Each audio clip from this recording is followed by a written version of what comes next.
Hey everyone, welcome to Body Activation Explorations, Hip Rotation with Abduction. So we're going to practice spinning the hip today with it out to the side. This one's a little tougher.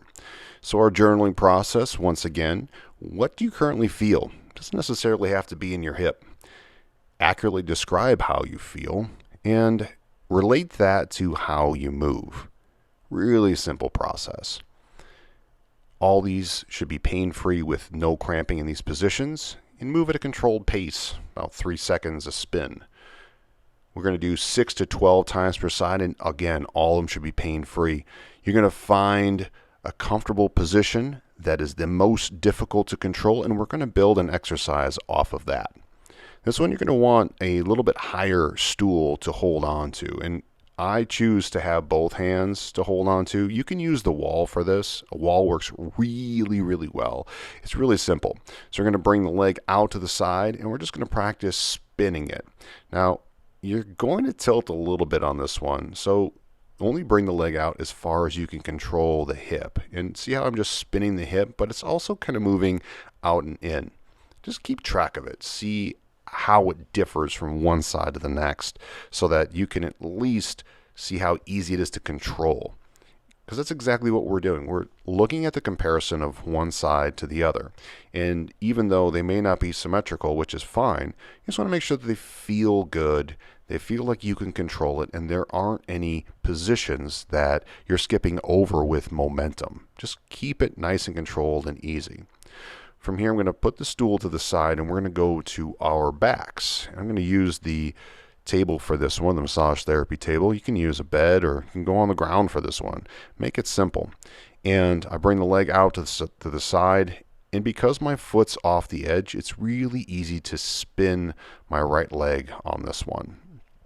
And usually I go left to right, and this one I think it was just easier for me to do my right side because of what I did before. I started with my right in the standing position, and I'm just taking that throughout this one. So I'm going right first and then left second with all of these. And I bring my leg out to the side where it's comfortable. I make sure that when I'm bringing my leg out to the side that it feels free. Some people really throw that leg out there. Just slowly slide it out to the side so you know that the position is comfortable and protected. If it feels tight, you know that the brain is protecting that area. It's tight for a protective reason, so just honor it. And make notes as we go so that you can see how that hip is rotating and how it goes out to the side. So we're on our side now, and I'm going to bring that leg up to a comfortable position and just practice that rotation again. And this one takes some energy, so make sure that you are able to hold that thigh up first and that the knee feels okay of the right leg. I'm bracing with my right hand into the table, and I'm also holding on to my head with my biceps, so I'm supporting my head and my neck, and I'm just spinning that leg in place. It doesn't have to be really high. It can actually be pretty low. Now, you want to make sure that it's a little bit lower so that your hip feels okay as you're rotating. And I'm going to do the left side first on the stomach because we just finished with doing our right leg up in the air. And again, I slide the leg out slowly and I start rotating it under control. You can see that it's sliding in and out a little bit, and that's okay. We're just seeing if you want to spin it or you're going to let it go side to side.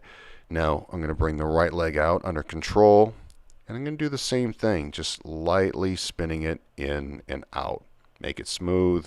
Notice the comparison of what's easy to control, and make sure that it's not tight, it's pain-free, and it feels smooth.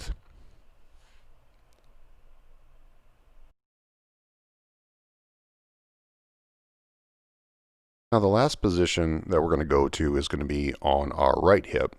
And we're going to raise the left leg up slowly so that we have the confidence in how the leg comes up. And I'm going to maintain the height. And if I can't maintain the height, I'm going to bring the leg down slightly.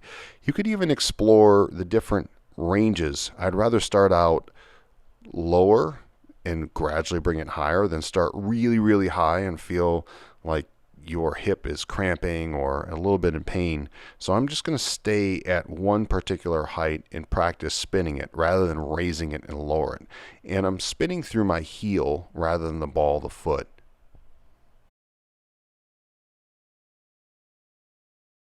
Now let's go through our journaling process. We're going to revisit how you feel. What do you particularly feel now that you're done, and accurately describe it. Then relate that to how you move. Has it changed? Now that you know exactly what position is difficult, that's pain-free, let's build our hip rotation exercise with abduction.